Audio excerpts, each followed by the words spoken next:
Hai, perkenalkan nama saya Nike Damayanti dari kelas tingkat 2B. Di sini saya akan menjelaskan tentang asuhan keperawatan diare. Diare adalah penyakit yang membuat penderitanya menjadi sering buang air besar dengan kondisi tinja yang encer dan berair. WHO pada tahun 1984 mendefinisikan diare sebagai berak cair 3 kali atau lebih dalam sehari.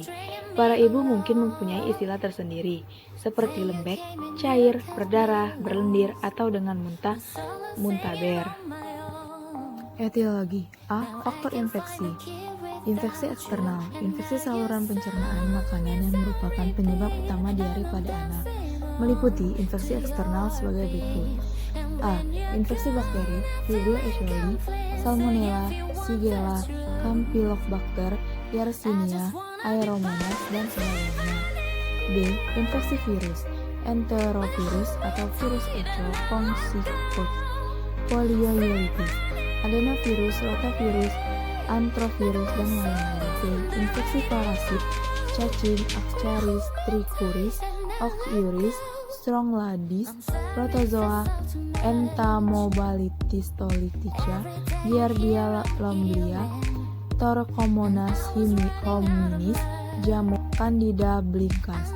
2. Infeksi parenteral ialah infeksi di luar alat pencernaan makanan seperti otitis media akut atau olma, tonsilitis, tonsilofaringitis, bronchopneumonia, ensefalitis, dan sebagainya. Keadaan ini terutama terdapat pada bayi dan anak berumur di bawah 2 tahun.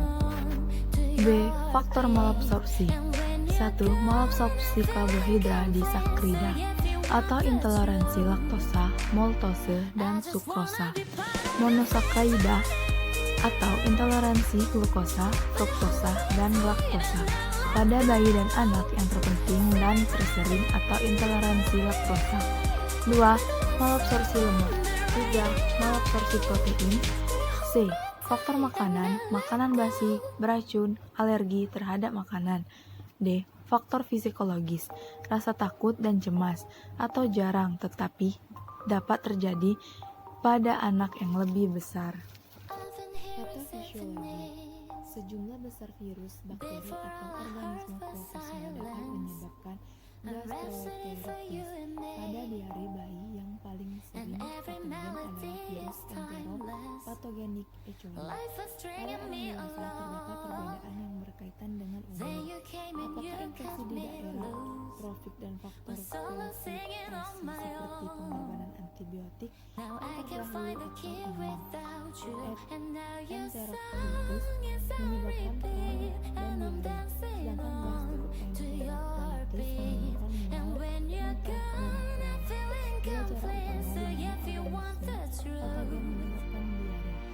cara utama di mana organisme patogen menyebabkan diare.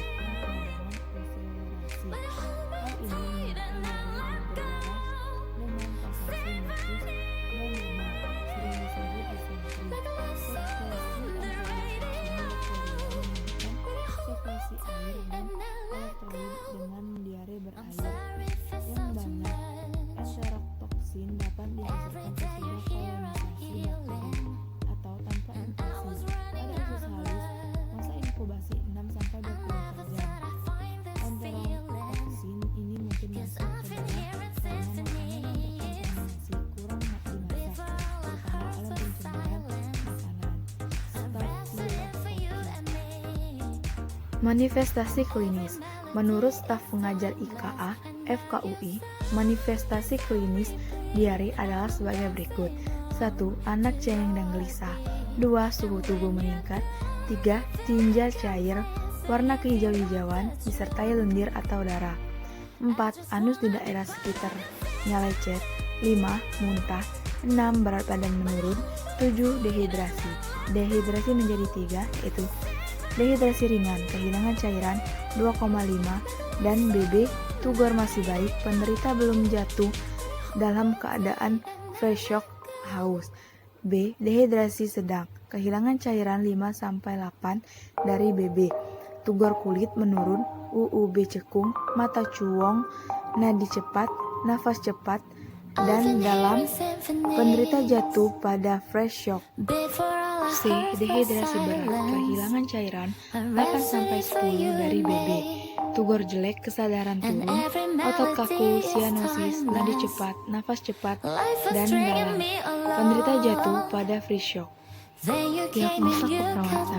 Diare berhubungan dengan fisiologis inflamasi gastrointestinal, iritasi gastrointestinal, proses infeksi malabsorpsi, psikologis, kecemasan, tingkat stres tinggi, stasional, terpapar kontaminan, terpapar toksin, penyalahgunaan laktasi, penyalahgunaan zat program, pengobatan, perubahan air dan makanan, bakteri pada air, hipertermia berhubungan dengan dehidrasi, risiko ketidakseimbangan elektrolit berhubungan dengan ketidakseimbangan cairan atau dehidrasi dan intoksikasi air diare, gangguan epidemiologi kulit atau jaringan berhubungan dengan status nutrisi, kelebihan atau kekurangan atau kelebihan cairan.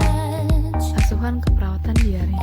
Diagnosa keperawatan diare. Diare berhubungan dengan fisiologis inflamasi gastrointestinal, iritasi gastrointestinal, proses infeksi malabsorpsi. Tujuan perawatan: fungsi gastrointestinal membaik, fungsi BAD membaik, konsisten feses membaik, peristaltik usus membaik.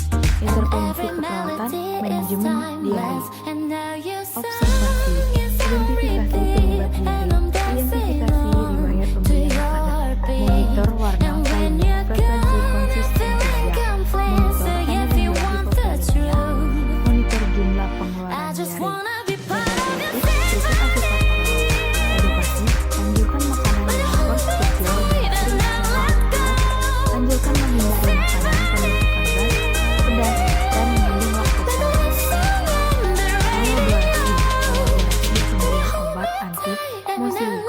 Kolaborasi pemberian obat antipaksmodik atau spasmomolitik, kolaborasi pemberian obat pengeras feses, rasional untuk mengetahui penyebab diare, untuk mengetahui jumlah frekuensi pernah feses, untuk mengurangi dehidrasi agar tidak berulang diare.